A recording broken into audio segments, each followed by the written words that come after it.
Yeah, we're live. Hey. Oh,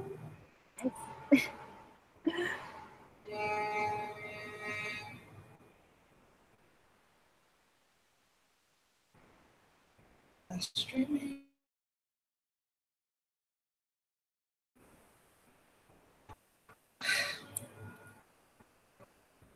Okay, we're live now. Hi, everyone. Good afternoon and welcome to this Google Hangout with four amazing women. I'm sure you're going to see them very soon. BellaRose, Damilola Teidi, Judith Okonkwo, and Yetunde Sanni. And all of us are looking dope and stunning. And we're all chilled women in tech. And basically, we're just going to be talking and answering questions that you have, answering all your pressing questions about becoming a woman in tech and being and occupying the tech space. And if you have any questions, you can leave it in the comment section right there on your YouTube.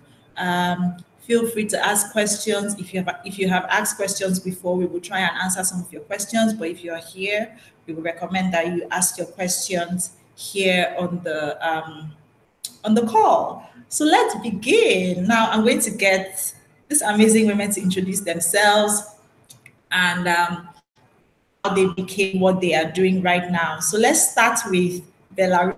Hi, Bella.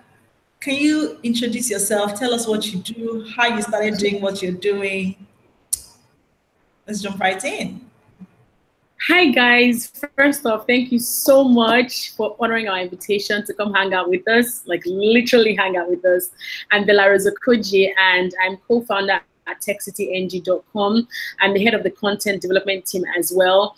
What TechCity essentially does is to present tech information, tech news, tech reviews in a language that very many people understand, especially for people in this part of the world who don't necessarily like to talk about tech because they feel like it's laced with big words and everything.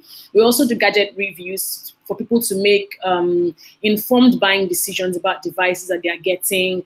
And also we help people figure out awesome things that their phones can do and their devices, generally speaking, that the devices can do. And we are big on covering events that happen in the tech ecosystem. Also, I work on radio. I work as an on-air personality at City 105.1 FM as the morning show co-host. I write and edit for the techcityng.com website. And I also am a content development person. I create and develop content for Tech City. I act, I sing, I'm funny once in a while. And you're on the road, girl. So that's that about me. So thank you so much, Bella. Let's move on to Judith. Hi, Judith. So this is Judith Okonkwo. What she does is so amazing. Would you mind, just talk to us, Judith? How did you start doing what you're doing? How did you get into this industry? Just us. Sure. Hi, everybody. My name is Judith Okonkwo. I am really excited to be here with you all and spend the hour talking tech with these other fabulous women as well. I run a creation lab called Emissy 3D, and what we are trying to do is grow the space, the ecosystem for extended reality technology. So things like virtual reality and augmented reality, because we believe that, here in Nigeria and actually across the entire African continent, we can do really amazing things with this technology. How did I get started? Let me see. So I started the lab in 2016, in summer of 2016. And really, I started because I'd always been passionate about, like future technology and what we can do with them. As a child, I was dreaming of, going to the moon on vacation, that sort of thing. So I've always been really super curious. And, around that time, 2014, 2015, 2016, virtual reality started to move into the mass consumer space. So as opposed to it being one of those things, I would only check out in a sci-fi movie, I could actually walk into a store and buy a VR device. And with it coming into kind of like people's hands, I was like, how then do we start to create the space so that more people can get their hands on it and start to, adapt it for our own local needs? So that's what I do.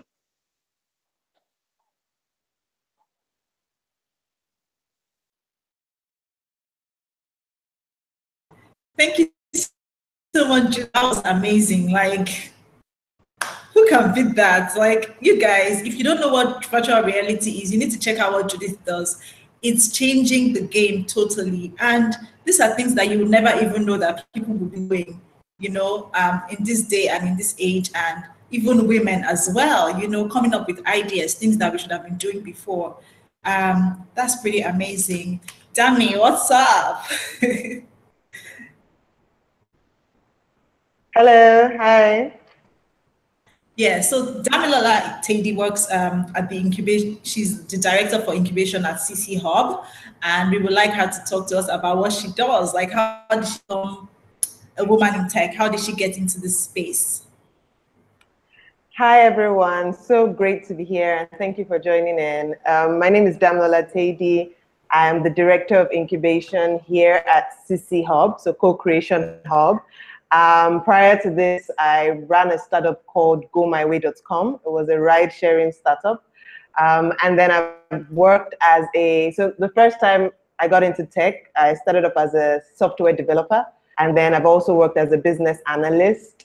So I've always been interested in technology, right during university. So prior to that, I wanted to be a doctor, because, you know, it's either you become a doctor or a lawyer, or an accountant or something. So, but then I went into technology, fell in love with it. After some time, I was obsessed with the business side of tech. How do we, you know, grow solutions? How do we scale up solutions? How do we make solutions that meet like a lot of people? And so I went into the management side of tech, innovation management, which is what I did in my for my master's degree. So that's a brief, and hopefully you get to know me more and about what I do, and I'll answer some of your questions. Thank you. So Damilola, you just went ahead and just broke the chain to lawyer, engineer, and just went on a road, whatever it is you wanted. Well done. So next is Yetunde Sanni. Yetunde Sanni works with Andela, and she's also co-founder of a company. Hi, Yetunde. Hello, everyone. It's a pleasure to be among these beautiful women who are doing awesome things and to get to speak to everyone. Thank you for joining us.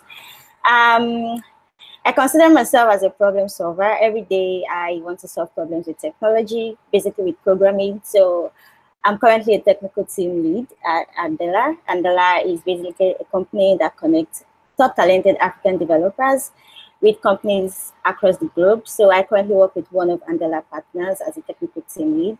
Aside that, I'm very passionate about getting more women into tech. So I run or co-run Tech in Pink, which is an initiative dedicated to mentoring and supporting young women in technology. Aside that, I'm a big fan of artificial intelligence, and I really care about how AI can play a big role in Nigeria. I feel like we are so far behind in AI.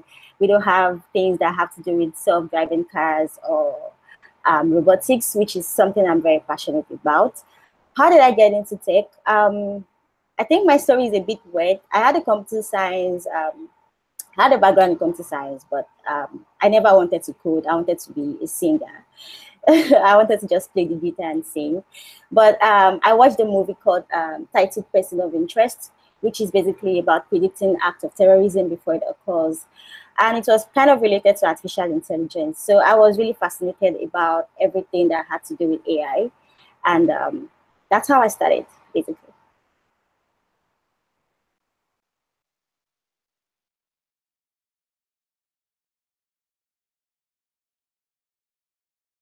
Thanks, Yetunde. Thank you so much for sharing your journey with us. Now we're going to talk about some particular things that are actually pressing with regards to being a woman in tech and with regards to technology, and just literally educating you about this space and this industry and how amazing it is, and literally just encouraging more women to just be in this space. And also, if you have any questions, drop them in the comments. We will definitely answer them. And we will also answer some of the questions you have submitted earlier. So starting with Judith, I'd like you to talk to us a little bit about the business side, or starting a business in technology, not just the career side, because then there's the career side, and then there's the business side, and then there's actually doing what you love doing. So would you mind just sharing a little insight on incorporating technology to your business, or starting or being in the technology space as a business? Sure. So one thing I should say, before I kind of like tackle that question head on, is that my background is in psychology. So, typically Wow. when people ask me, like, are you a woman in tech? How did you get in? What do I need to study? I say, well, you need to study whatever you want to study. But if you want to get involved with tech, particularly thinking about it from a business point of view, so one of the first things I say is think about whatever it is that you're actually already doing as a business, and then start to think about how you might want to improve it. What would you like to see happen? What would you like to see change? If your business could be the best version of itself, what would that look like? And when you can start to frame that in your mind, then you can start to say, all of these things that I want to achieve, how can technology allow me to get there? Because really, technology is an enabler, right? It's a tool. So, it doesn't have to be this whole separate thing that you have to go into and leave what you've previously done behind. Technology actually integrates with every other discipline, every other sphere of life so far. So if you're a business person and you're thinking about tech, I think about how you can push what you want to achieve further, how you can achieve more. And I'll give you some examples from the work I do. So I spend a lot of time evangelizing for virtual reality and getting people to understand what they can do with the technology. And a lot of that work is going to talk to people from different sectors and allowing them to understand, how this technology can actually enhance what they do. And this is everywhere from healthcare, right, to real estate, to finance, and you wouldn't ordinarily perhaps think of, VR and say finance, or maybe VR and healthcare. But when you then start to unpack the different layers, you can see that, virtual reality can have a huge impact when it comes to something like medical training, because it allows you to do things that, wouldn't be feasible in terms of access to equipment for training that might be too expensive for, say, a college hospital, that sort of thing. And if you're looking at virtual reality for, healthcare, you might then think, oh, well, if I want to, and this is an example with one of our partners, if I want to scale therapy for people who are autistic, I know that this is something that's severely under-resourced in a place like Nigeria. And I know that, we have limited skilled hands, limited expertise locally. What about if I can start to create solutions that can be, experienced via virtual reality? That way, many more people can then have the experience of this therapy that they need, at the quality that they deserve, without, compromising due to kind of like limited personnel, or geographical distance, that sort of thing. So once again, business and technology, I think, look for how you want to improve, to enhance, and then adapt technology to fit to that. Thank you, Judith. That was very insightful. So basically, we can actually create solutions in various industries: health, whatever industry it is you want to do, digital, just using virtual reality. That's like one thing that's literally expanding into something great and something amazing, which is so cool. I think there's some questions here. Let's see who's talking. Okay, so Adeteju is saying, what if I'm not interested in coding? That's a question that I think will be answered here today as well. Coding is not the only area where you get involved in tech. There's so many industries. That's why we have so many women here from different industries that can actually, different industries in the technology space. Amaka Obi says, I want to get involved. I want to get involved with tech. Hope I can finally start off something from this meeting. Definitely, definitely.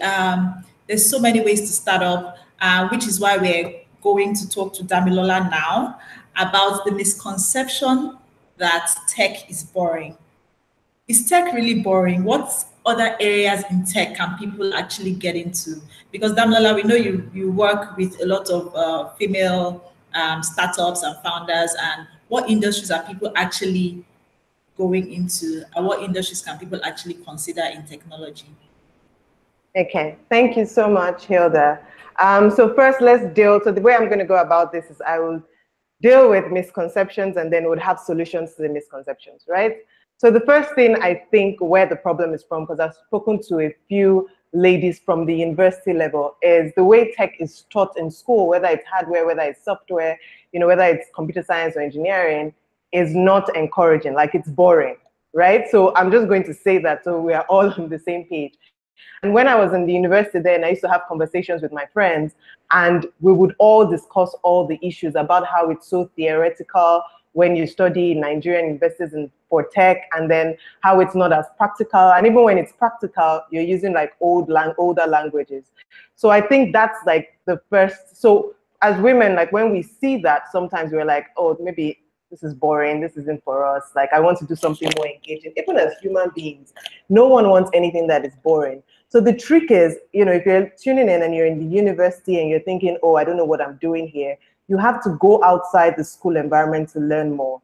There's Udacity, there are exchange programs, there's Andela, you have scholarships, you just have to, like, the magic happens outside your comfort zone. So everything is boring where you are right now, or, in the university it's not being taught properly. But if you just go online, you check YouTube, see how tech is being used in the different areas, you'd fall in love with it more, you'd want to learn more. So that's the first thing. The other thing is people always think like someone was asking, is it just coding? Like, what if I don't want to code? Coding is like one of 100 of the many things in tech. There's so many, the way I put it is there are layers in tech, like layers of awesomeness in tech. We've had someone talk about AI, VR, you're looking at even fashion tech wearables. So someone was talking about hardware. So even your, the Android watches, the iOS watches, if that's the kind of thing, if you're interested in design, there's space for you. Even in marketing, there's a different way you market tech products from any other product. Even in communication, thank God BellaRose is here, there's a different way you communicate tech products. So like there are different areas to it. I was doing software development, and then I fell in love with the business side. I did business analysis, market research, all within the tech environment. Right now, I'm heading the incubation unit. I'm not coding. I'm doing between project management, program management, and there's some of you with skills like that, ability to do projects. We need you in tech, so there are different areas to tech, even with testing, mobile app development, there's so many areas to it that I think that we as women need to open our minds to. I was discussing with someone, we had our incubation program open and we're getting applications for startups, and we're getting so many men. And I was like, oh my God, where are the women? Like, this is not boring. You have to get on tech. Tech is the future. What are we doing? Why are we slacking behind? And that brings me to the third thing. That thing where you hear that, oh, engineering is for men. Don't go into engineering, it's for men. Don't go into tech, it's for men. You'll find more men there than women. It's a lie from the pit of hell. And the reason it's a lie and you shouldn't listen to it is because tech is lucrative. Like 3 out of 4 of us here are just comfortably dressed. We're enjoying ourselves, right? I mean, like every other job or everything you do, there's no job that is easy. But tech allows you to be flexible, right? You can earn so much money in tech. If money is your, is where you're heading, everyone needs money. You can earn so much money. Yetunde can talk about that. Judith can talk about, you can do anything you want. You can be flexible. A lot of tech companies, especially new tech companies in Nigeria today, the time is flexible. You can work from home, remote working. You can dress in jeans on a Monday. That doesn't even happen in so many industries. So when you hear guys saying, or someone saying, oh, tech is just for men, please don't believe them. These are the things that women love to do. Like, we love lucrative businesses, right? So why are we not here? We love to dress up. We love to have fun. We love our own time. In fact, some of us go into business because we want to own our own time. With tech, you can. If you're a software developer, you can work with companies in Russia, in Australia, from Nigeria. And that it's not, there are not many industries that allow you to do that. So, you know, to start deceiving ourselves that, oh, you know, tech is boring, it's for men, it will require to stay on your computer 24/7. It's the devil that is lying. It's not true. So please, let's not be deceived. So I think these are like the common misconceptions. And my own way, I'm trying to show you like the other side of it, the truth, the solutions. But everything is, there are many things that are difficult in this life. I'm not saying it's easy breezy. We all have our own challenges. But at the end of the day, you know, tech is the future, and it's a good opportunity for all of us to go into. If you love design, there's something for you. If you love to talk, there's something for you. If you love to code, there's something for you. There's something for you in tech.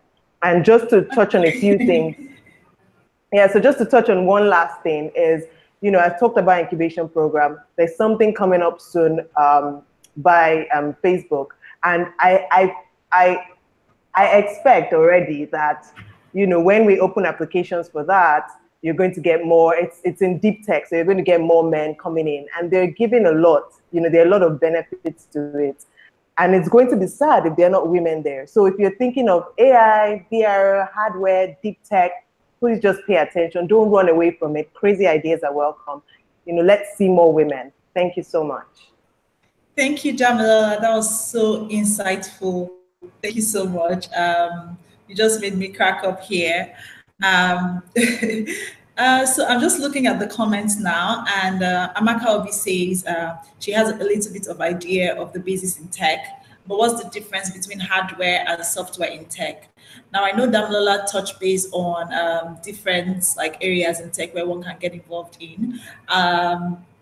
Yetunde, would you mind like giving us, and I know you've also talked about artificial intelligence, would you mind just giving us an insight of what exactly do? People that code, what do they do? Because it's as if this coding business just sounds very weird. I remember the first time my brother used to do Oracle and all. He used to be in IT and he used to do Oracle. And I remember the first time I saw Oracle, I was just like, and you know how the screen is black and everything. I was just like, this is juju. This is just nothing, like it's just juju, you know. But I feel like some people do not actually know the extent to what coding is. And can you also answer Amaka Obi's question about the difference between software and hardware in technology? Sure. I love the fact that some of our ladies have actually emphasized on the fact that coding is not the only thing you can do in technology.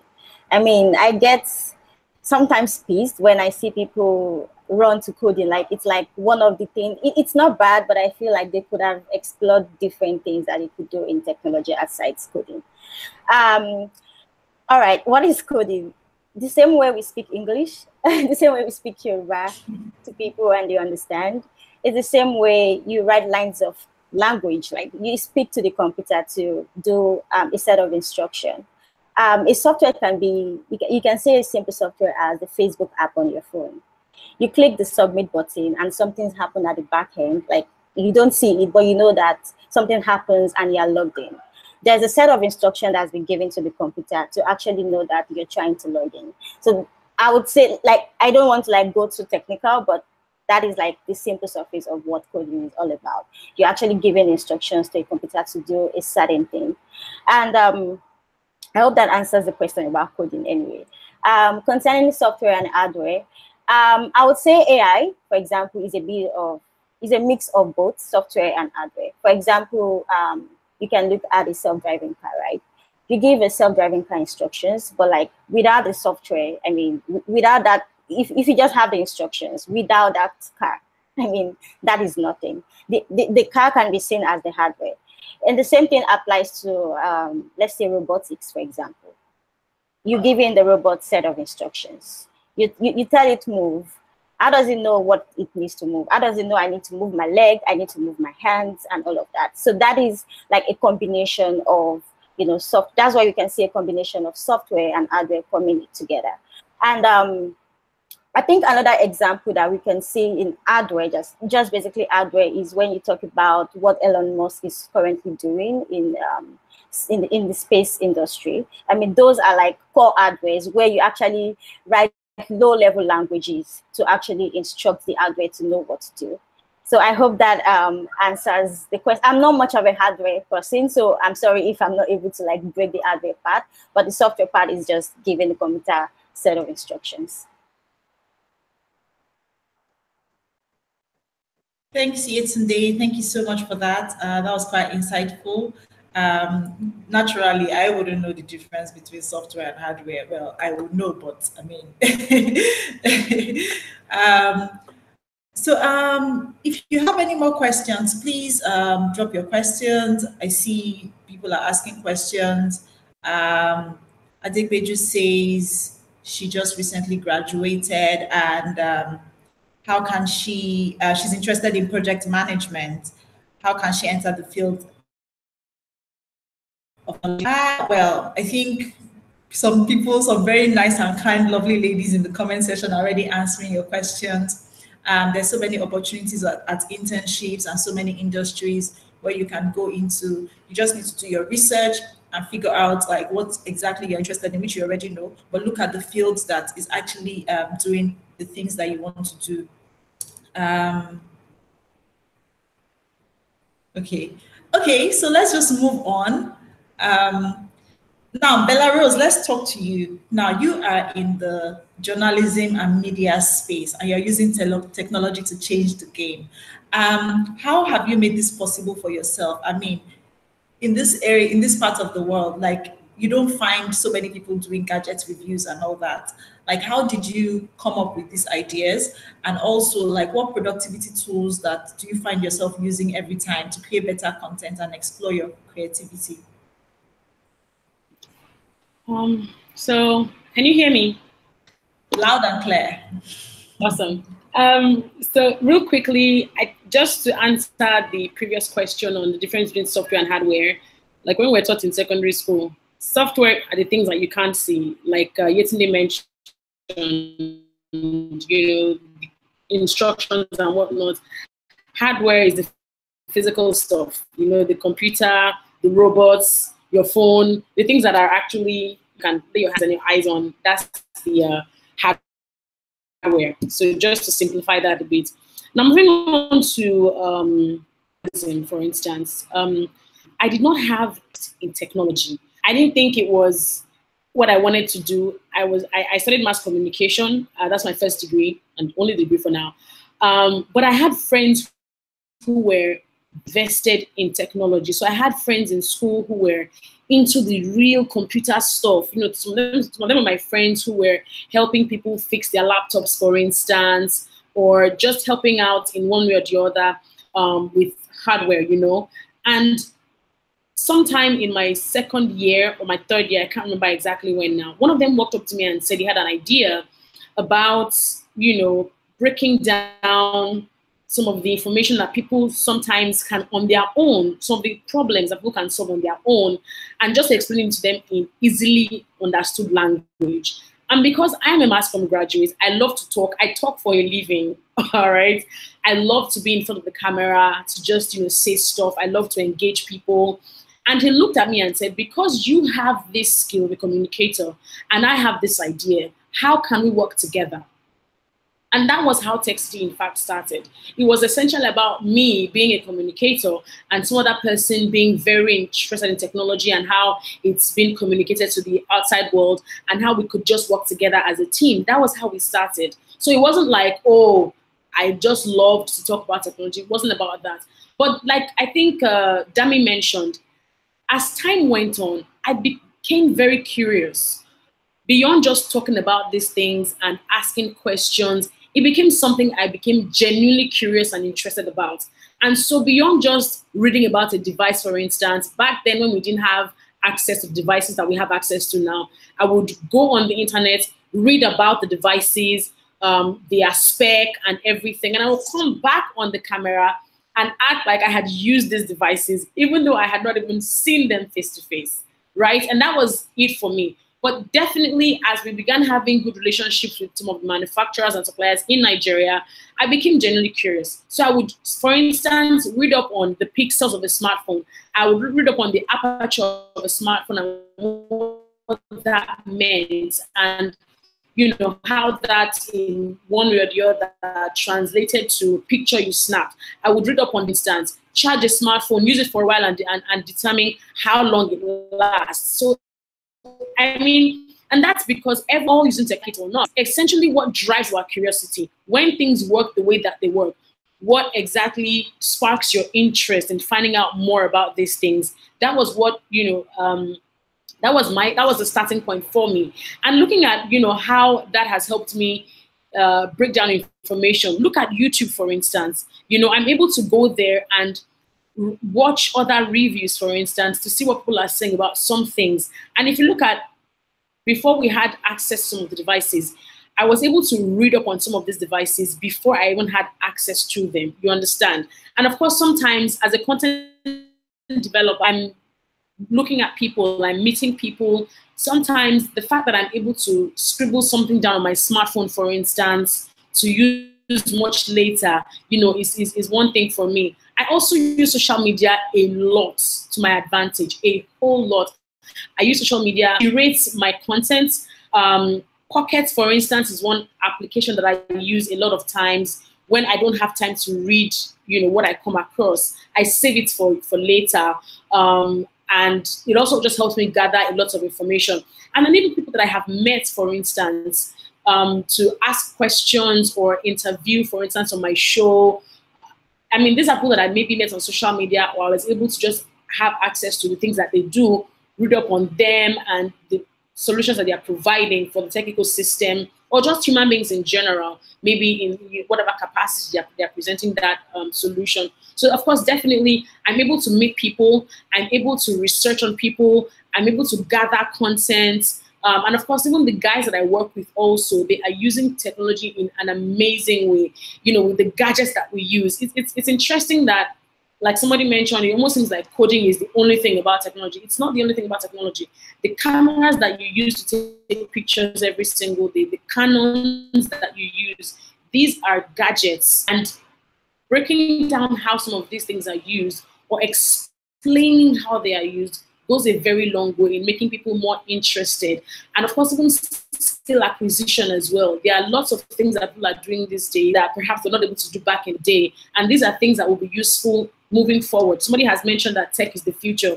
If you don't acquire those skills now, you will definitely get lost in the future. So it goes beyond just being interested in technology. I mean, it's what's driving a lot of advancements, a lot of development as well. So you need to also gather as many skills as you possibly can. So when it gets to the point where you need to use some of these things, you are not lost or stuck in a rut. Thank you. Thanks, BellaRose. That was so insightful. This day and age, this phone that we all have with us, it can do so many things. You can design with your phone, you can film with your phone. Your phone is life these days, and this is the beginning of technology. And if you are not taking advantage of the things you have at your disposal, then we actually need to have a talk. That's why we're having this talk right now. Okay, so there's some questions here, and I would like Judith to answer this question from Emma. Emma's asking, Emma Ekanem, she's saying she's interested, she's an MSc in Management Information System. She's about to get an MSc in Management Information System, and she's coming from a business administration background. So she needs advice on what to expect and what career path options. So basically, this is more or less like a career transition. Can you give her a little advice on what steps and what measures she needs to take? So, I mean, she's doing a master's in management information science, if I got that right. Yeah, she's about to get an MSc in management information background. Okay. So I think the first thing I would say is that if you want to pursue a career in tech and a career in tech, these days, it's a career in a tech company or, incorporating tech into some other type of industry. There are a whole host of options open to you. I mean, if you think about the traditional tech giants that we think about in the world today, the Googles, the Facebooks, etc., they have a whole host of functions from the engineers that we would expect, the software developers, right through to people who are doing traditional business functions, right? So people who are looking after personnel, people who are doing operations, people who are doing logistics. So that's the first thing I say to people, like, understand that, wanting to go into the tech field or work with a technology company, you're not really limited in terms of what you studied because there are a whole host of options available to you in that sense. Now, if you want to transition to a stage where you are actually actively working with technology in whatever organization you find yourself, then I think that you start to explore what aspects of technology interest you the most, right? So, she's mentioned she's doing management information. It might be that she then wants to explore, aspects of tech where she works with data. That might be a natural fit if there's an interest there. And one of the first ways that you can start to do that today is, thanks to the internet, you can go online and check out a MOOC. Maybe it's Coursera or something else, and start to explore some of the, programs that are available in those specializations, just to see if you actually do like it and if it is something that you want to, go really in depth with. But getting into tech, the possibilities are almost endless. So think about, first of all, do you just want to be in a technology organization, and then you can fit it in so many different ways? What if you want to transition to an actual technical career? Start to explore what aspects of tech in that sense interest you. And apart from looking at the, courses that are available and trying your hands at some of those programs, you can do internships as well, which will give you kind of like on the job experience, which is the best way to go all of the time, because you actually get to try it out and understand if it feels right, if it suits you. You can, volunteer as well. I mean, there are people who will kind of like let you come in and support what they're doing. And I think the good thing, if you're in Nigeria, particularly if you're in Lagos, there are a lot of startups, a lot of opportunities. There are great places like CC Hub, for example, where you can, not just explore options like interning and volunteering, but also just come in and talk with people who are in the different industries or, pursuing different aspects of technology that might interest you. And those sorts of conversations could actually start to give you more ideas about what your future could hold.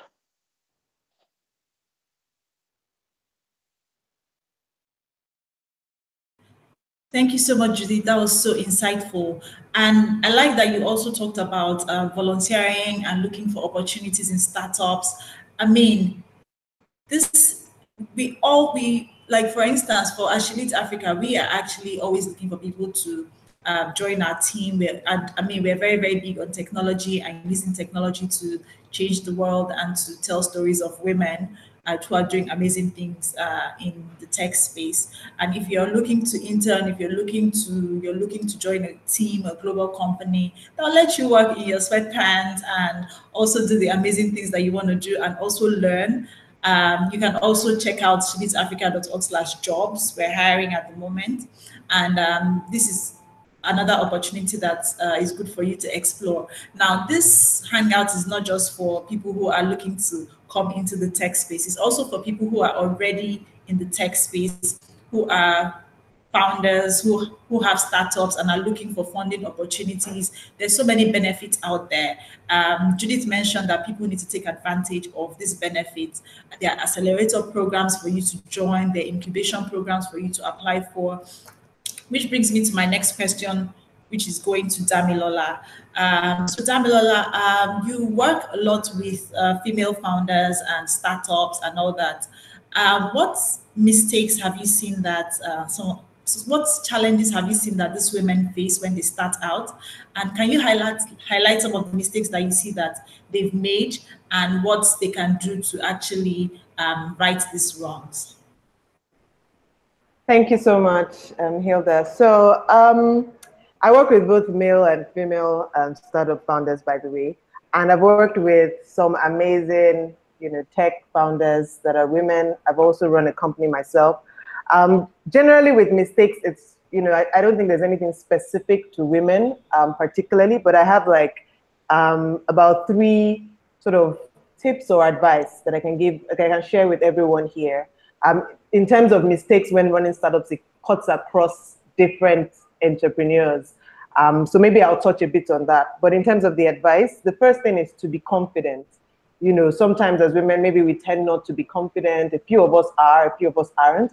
But when you want to run a business in any field, actually, but also, in tech that is already dominated by men, when you want to run a business here, you want to be heard, you want people to know that you're doing something great, you have to be confident in selling your product to your customers, you have to be confident in selling it to investors, you have to be confident in selling it to potential employees. And this is very important because talent is key in growing your business. So the first thing would be to be confident. The second thing is revenue is key for sustainability. So, women, we're also very compassionate. So sometimes we could have businesses that also sort of solve a local problem, or, how do I put it? Like kind of NGO type, not really an NGO. So, but it solves a problem for maybe mothers, or it solves a problem for children or something like that, or it solves a problem for professionals. Yeah. But then you're thinking of the, impact side of it. You can also think of the revenue side of it, that, okay, I'm doing something amazing, it's impacting a lot of people, but revenue is also key for sustainability. So if there's a way you can make money from it, then from the beginning, you also have to sort out your revenue model. This is a fantastic idea. How can I make money from it? What are the avenues for me to make money? Even before you start, even if you want to start making money after 6 months, you need to plan from the beginning that this is what I will do in the next 6 months. But once it's 6 months, I'm kicking off our revenue model. I had a discussion with someone recently, and when I asked her about that, she didn't really know. So some of people, it's about growing the numbers, but you need to think about this from the beginning. The last thing is, don't be afraid to fail. Because if you're afraid to fail, then you're not going to go for the big things. And I think that's another general mistake, maybe across board, but also with women. You don't know what another person is going to say. Oh, I've been doing this thing for 2 years. I've been on Instagram. I've been on SLA Hangout. I've been on this. If I now fail, what will happen to me? Oh my God, no, I'm not going to go for this, or I'm not going to go for that. I'm going to restrain from going for this. But don't think about it. Failure happens. Let it not stop you. Go for the big things, dream big, pursue it. If you want to go for something, just go for it. I've run a company before that I've had to close down.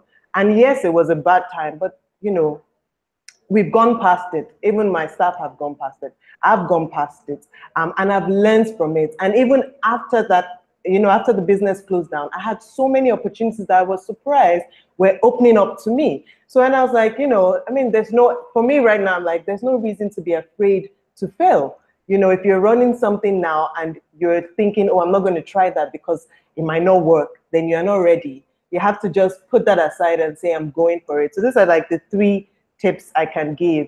In terms of general mistakes, quickly, you find some people who are not focusing on a particular area, and this just comes from my experience. If you're going to run, for example, an e-commerce platform, instead of trying to have all products from different categories on the platform, you can start with one category and then start to expand from there. Instead of going nationwide or trying to reach so many states at the same time, you can start with Yaba in Lagos. All you need to do from the beginning is know how quickly you're going to move into other areas. So I'm starting with Yaba. In the next 3 months, I'm going to go to Ikeja. I'm going to go to Abuja. I'm going to go to, do you understand? So you should start small, but think big and know your plan to reaching that, the big goal. So just generally, these are some of the things that I can share. If there's any more, of course, I would, during the call, share with you.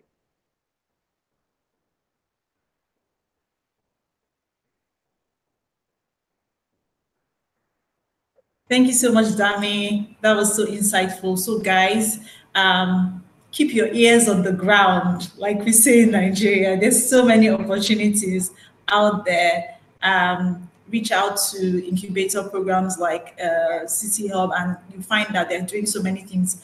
Actually, to Africa, we're also running accelerator programs. You start seeing the buzz that's coming up this year.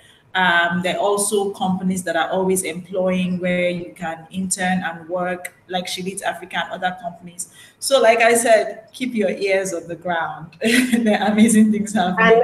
And also for those doing, thinking hardware, thinking deep tech, thinking robotics, thinking other, different types of things, aside the incubation program at CC Hub, there's going to be the NG Hub by Facebook, or call for applications to go out soon. So they are different. Just keep your ears to the ground. Follow certain tech blogs, or like She Leads Africa will share such an information, or business groups or networks, so you don't miss out.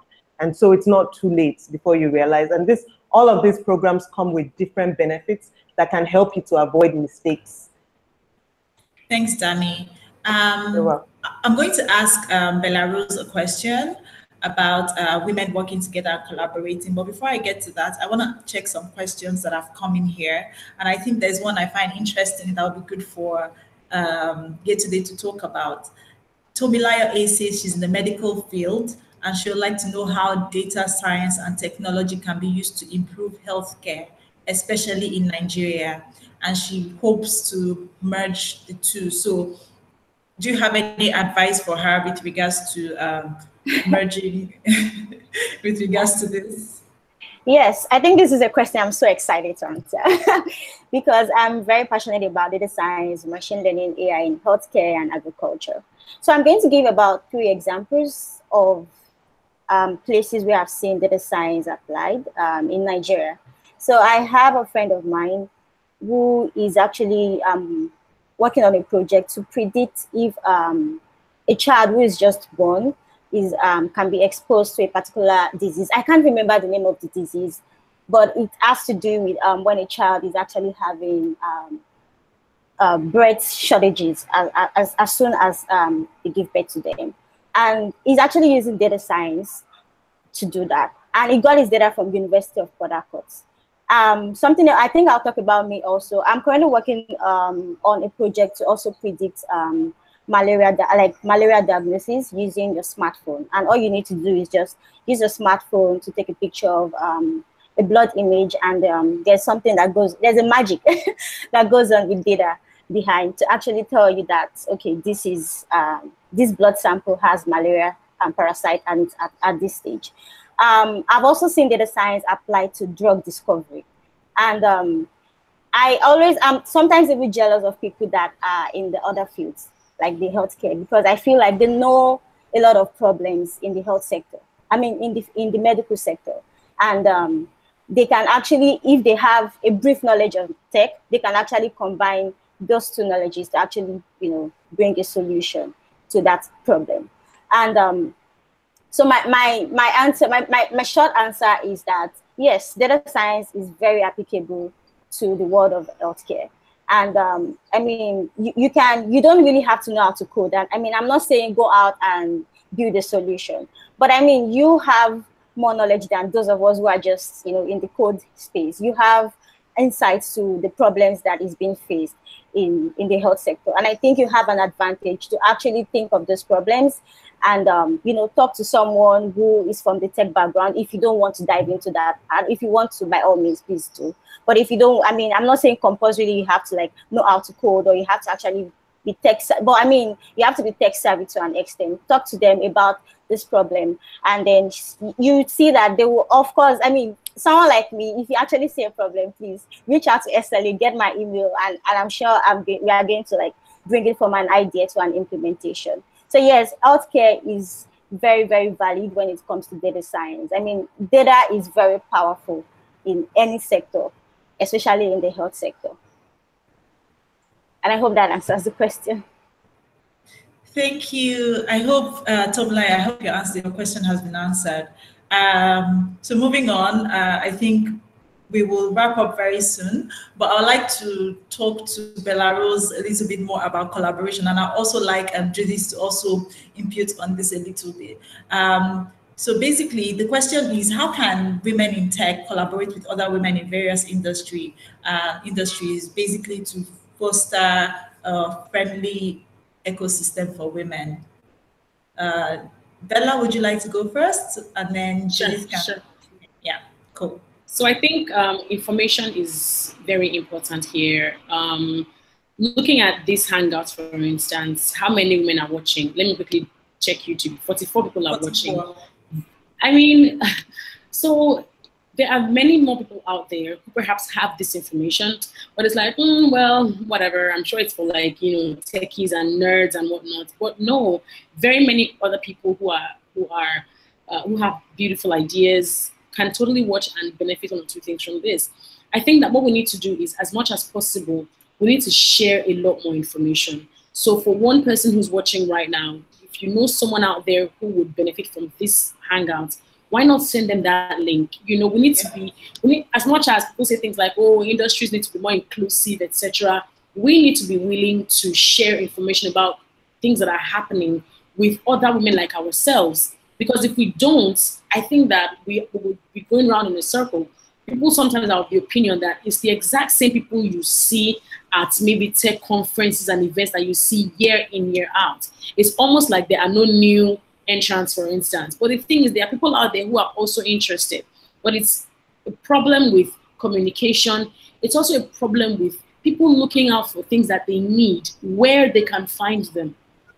I mean, I'm not trying to throw shade or anything, but I think that we have way too many people stressing over unimportant things on Instagram than things that would actually benefit their lives. We need to make sure that we look out for things that will benefit us, that would add to our intellect and that will add to our knowledge, other than just, and I mean, it's weird I'm talking about this because I'm a radio person, and entertainment, of course, drives some aspects of the media.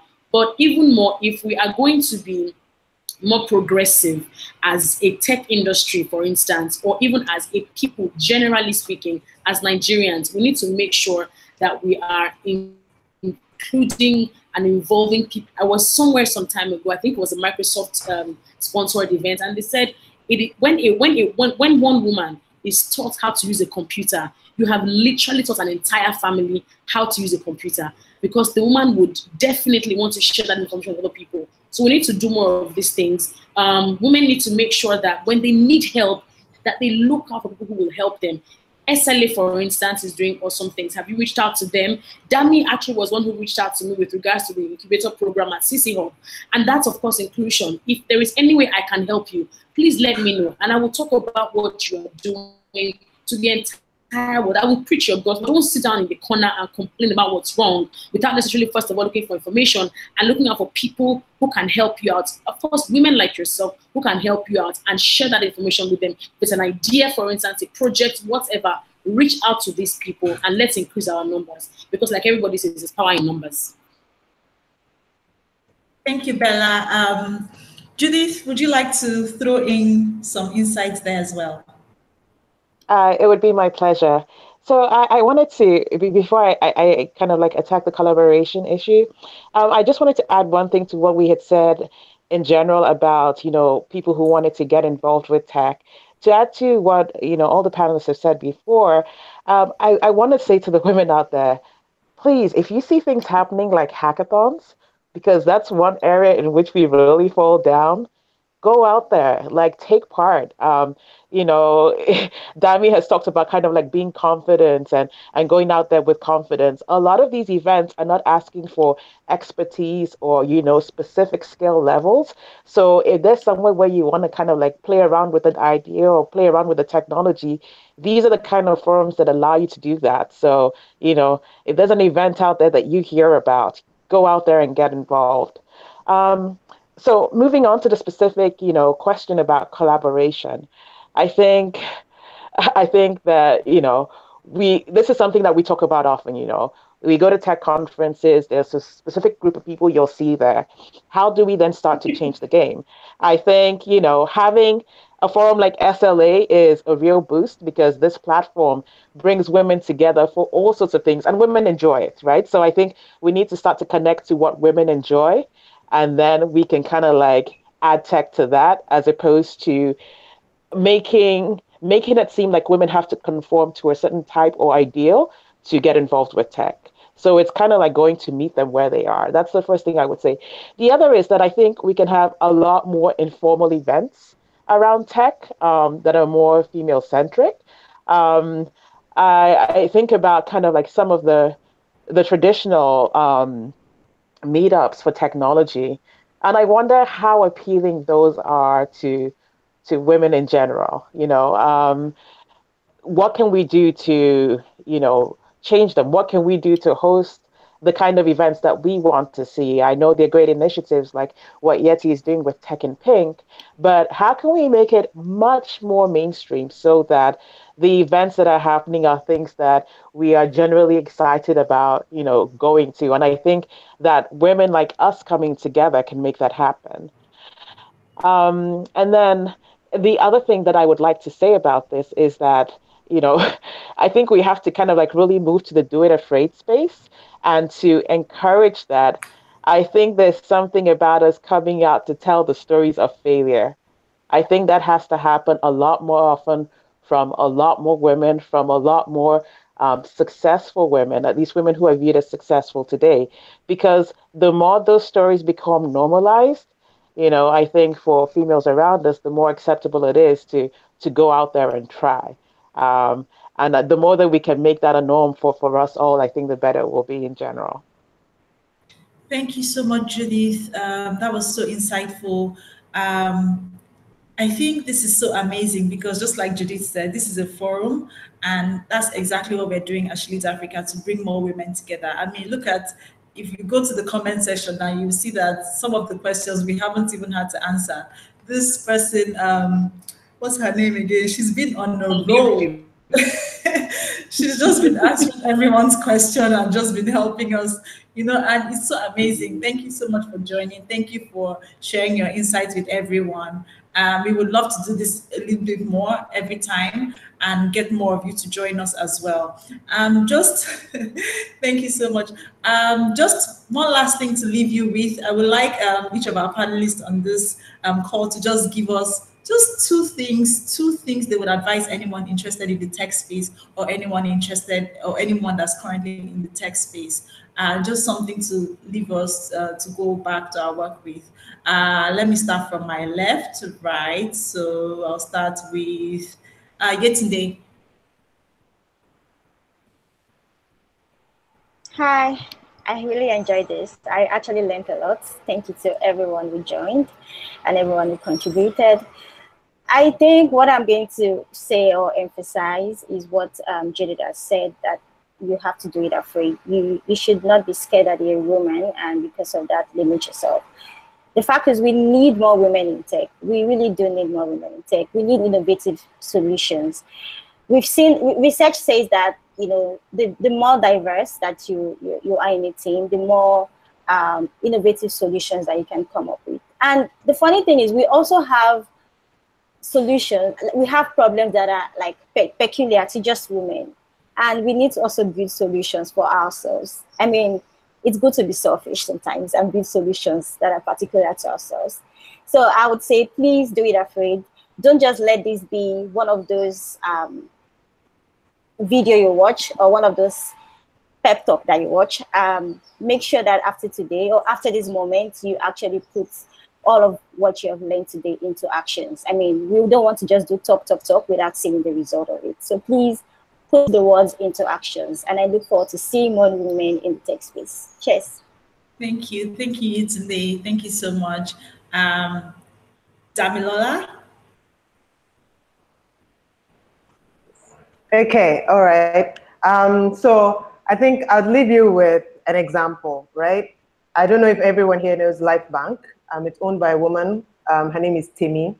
And this year she raised, for her business, she raised $200,000 from 3 investors, 1 VC and 2 VCs and the other investor. And what she does is she's like a logistics for health supplies, so key health supplies, oxygen, blood.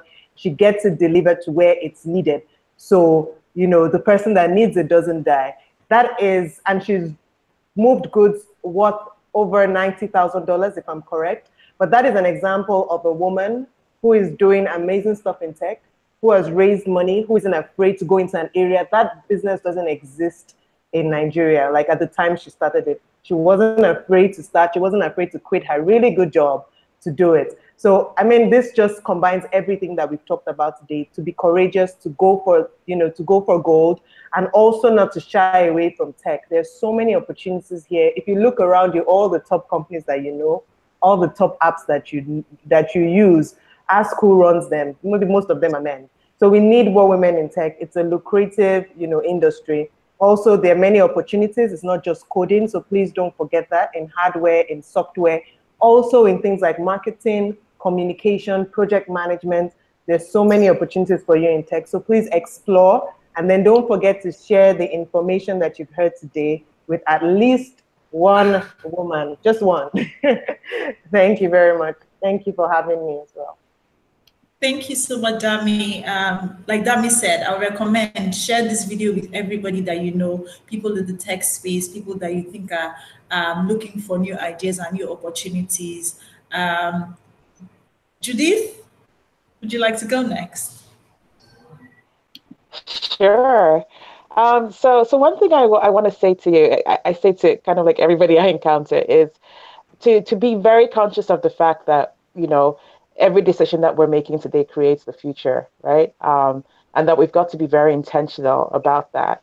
And in that vein, I want to really encourage women out there to think about tech, but then I want to particularly encourage them to think about exponential technologies, or high tech, as it's sometimes called. And the reason why I'm really driving for those is because those technologies, things like artificial intelligence and virtual reality, 3D printing and robotics, those technologies are really going to shape the world of the future. And if our voice is not part of that, if the Black female voice is not part of that, then we're going to have serious problems. And you might have heard kind of like anecdotal tales about, Google searches that you do for kind of like pretty child, and it would be a white baby, that sort of thing. And the reasons that things like that could happen are simply because the people who are creating the technology then did not look like us. So representations of beauty, of good, were not us. And we have to change that. We have to change that if we want a world that will work for us in the future. So that's the first thing I'm going to say. Please, please think about high technology, think about exponential technology. And even if you don't want to get involved personally, encourage somebody else today, right? Whether it's a friend, whether it's, a younger one, a niece, a goddaughter, whoever it is, encourage them to please get involved. And then the other thing that I want to say is that don't ever feel that you're limited by where you've been and what you've done or not done if you want to get involved. So I want to give an example of a person in tech that I'm sure quite a few of you know. Her name is Ira Aderinoku. She is a Google developer expert, actually the only female one in Nigeria. And that is someone who is a self-taught, software developer. Her degrees are in psychology and in law. And when you think about that, when you think that you can achieve that level of global recognition and prominence by learning on your own, then it starts to, allow you to understand how you can change the game. And the great thing is, the internet is a lot more accessible to people today. If you're in a place like Lagos and you don't have access to it, you can come to CC Hub, you can come to the American Corner, and, you can access information there, you can get online, you can learn. So really seize opportunity wherever you find it and create your future. Thank you, Judith. Thank you so much. And I mean, I'm really glad we're all parts of this session, because this is to be your sister's keeper and to look out for people who are actually looking for opportunities, and just basically share information with them. There's no point in keeping all the information that you have within yourself. You're not going to advise that you like to leave people with. Okay, yes. So can you hear me? Something weird happening with the audience. It's better now. All right, I see Dami and Yetunde nodding. I think what I would just say is, you know, the ladies have said really inspiring things. I would just like to say, use your time wisely. Use your time wisely. If indeed perhaps tech is something that you're interested in, you know, in whatever capacity, in whatever area, if you're in medicals, if you're a communications person, if you are in humanities, social sciences, if you are in media, if you are a lawyer, you know, whatever field you're in, there is always a way to apply technology to, you know, these sectors or any situation. But you need to make sure that you spend time looking for how you can prefer solutions.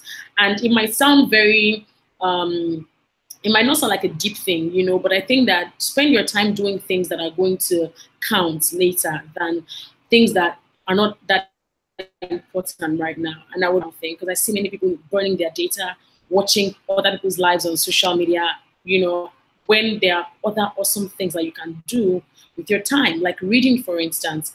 I was with a lady yesterday and she was showing me amazing things that she had developed. She's a software developer and she's trying to, you know, build websites and whatnot. And she was showing me what she had done. It was so lovely.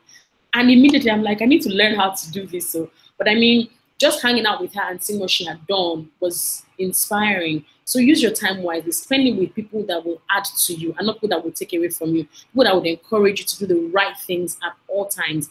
And again, look for information that will propel you to achieving major feats and that will make you a part of, you know, development or advancement in any way. Check out our website, exchange.com, follow what SLA is doing, you know, show up at CC Hub when you can, but make sure that you're using your time wisely. It is very important. Thank you so much. Thank you so much, BellaRose. Thank you so much, everyone, for joining us. I would just like to leave you all with, if you are having, like, if you want to talk to somebody or you want to connect with any of these women, we've talked about collaboration. They will always be ready, available to talk to you. Find them on Instagram and make sure you follow them as well. Don't just find them on Instagram. And Google is also your friend. And thanks, Google, for partnering with us for this session and getting us to bring these women together to speak with you and just have this Google Hangout, basically.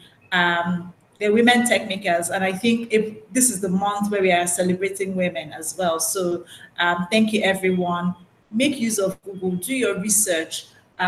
Just go ahead and leave your. Thank you, everyone, again for joining. If you have any questions, you can leave it in the comments, and we will be here to answer your questions. Share this video with anyone who might be interested in it. And go ahead and have a lovely, lovely, lovely Thursday. Thanks, everyone, for joining us. It's oh my God, you see, I'm ahead. Like, I'm ahead already. See, this is what technology is doing to me. Into the future, there you go. Into the future already. Thanks, guys. And don't forget to follow us at She Leads Africa, Facebook, Twitter, and Instagram. If you have any questions, drop your questions there. Have a good Wednesday, guys. Enjoy your day, guys. Thank Bye. you. Bye. Bye.